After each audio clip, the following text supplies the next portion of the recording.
علاقة قديمة ربطت بين العرب والأتراك بتعود جذورها إلى عهود قديمة منذ أن توسعت الدولة الإسلامية في عهد الفتوحات الإسلامية اللي وصلت إلى بلاد ما وراء النهر ومناطق آسيا الوسطى، ودخول شعوب آسيا الوسطى في الإسلام إما عن طريق الفتوحات أو عن طريق التجارة.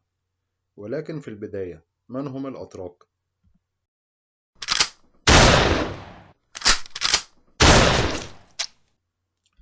بيتبادر إلى الأذهان عند ذكر الأتراك دولة تركيا المعروفة حاليا واللي كانت مقر للخلافة العثمانية، لكن في الحقيقة إن مصطلح الشعوب التركية بيعني شعوب آسيا الوسطى اللي سكنت مناطق بتمتد من نهر جيحون حتى جبال ألطاي على حدود منغوليا، وهي شعوب من الجنس الأصفر بتنتمي لنفس العرق المغولي وبتتحدث بنفس اللغة التركية اللي بتنتمي لمجموعة اللغات الألطية على اختلاف مجموعة لهجاتها، إلا إنها بتعود لنفس الجذور اللغوية.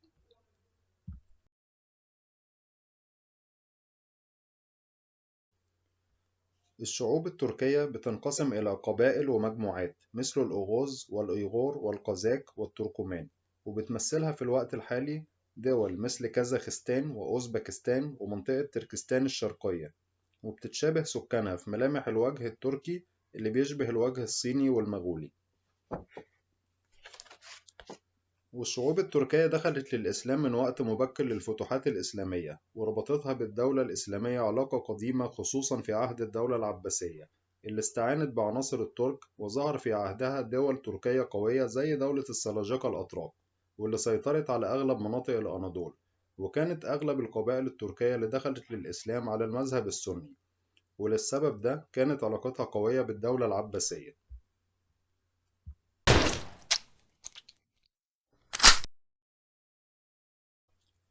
في القرن التلتاشر الميلادي ومع زيادة خطر التتار على العالم الإسلامي، بدأت القبائل التركية في التحرك ناحية الغرب إلى أن سيطرت على الأناضول أو آسيا الصغرى، وده اللي أدى لانتشار اللغات التركية في منطقة الأناضول، واللي اتعرف فيما بعد بتركيا نسبة إلى العرق التركي. مع ضعف الدولة السلجوقية في أواخر عهدها، ظهر نجم العثمانيين أبناء عمومتهم، واستطاع العثمانيين إنهم يورثوا الدولة السلجوقية، بل إنهم سيطروا على مساحات أكبر من الأناضول، ووصلت فتوحاتهم إلى القسطنطينية في عهد السلطان محمد الفاتح اللي أنشأ مدينة اسطنبول، واستطاع أن يسقط الدولة البيزنطية، وسيطر خلفائه من بعده على أديرنا ومساحات كبيرة من البلقان.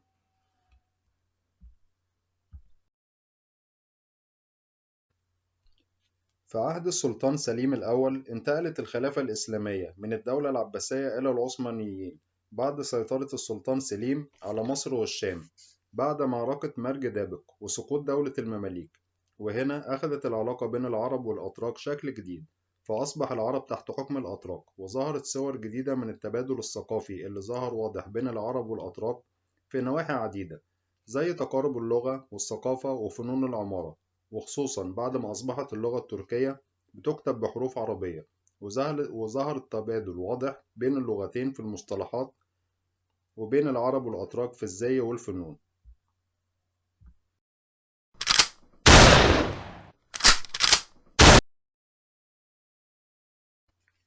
في نهاية عهد الدولة العثمانية ومع ظهور عوامل الضعف وظهور الحركات القومية في العالم العربي، بدأت عوامل الانفصال بين العرب والأتراك، خصوصا بعد دخول الدولة العثمانية للحرب العالمية الأولى وتأثيرها على الدول العربية. ولكن حتى بعد سقوط الدولة العثمانية وإعلان قيام الجمهورية العلمانية في تركيا على يد كمال أتاتورك، ورغم اعتماد الحروف الأبجدية اللاتينية لكتابة اللغة التركية كبديل للحروف العربية، إلا أن حتى يومنا هذا ما زال التشابه الثقافي واضح بين العرب والأتراك في الملامح والثقافة الشرقية وطرق الحياة وطباع الشعوب، أو حتى في الكثير من المصطلحات اللغوية اللي بنتبادلها وبننطق بيها حتى يومنا هذا. فكثير من الكلمات التي ننطقها في بلادنا العربية هي في الأصل مصطلحات تركية، وكثير من الكلمات اليومية التي ينطقها الأتراك حتى يومنا هذا هي في الأصل كلمات عربية،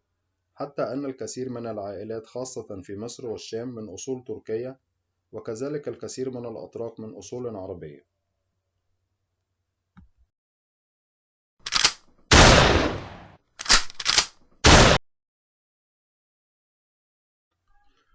بكده بتنتهي حلقتنا عن علاقة العرب والأتراك. إذا عجبك الفيديو ما تنساش الاشتراك في القناة وشاركنا بتعليقاتك.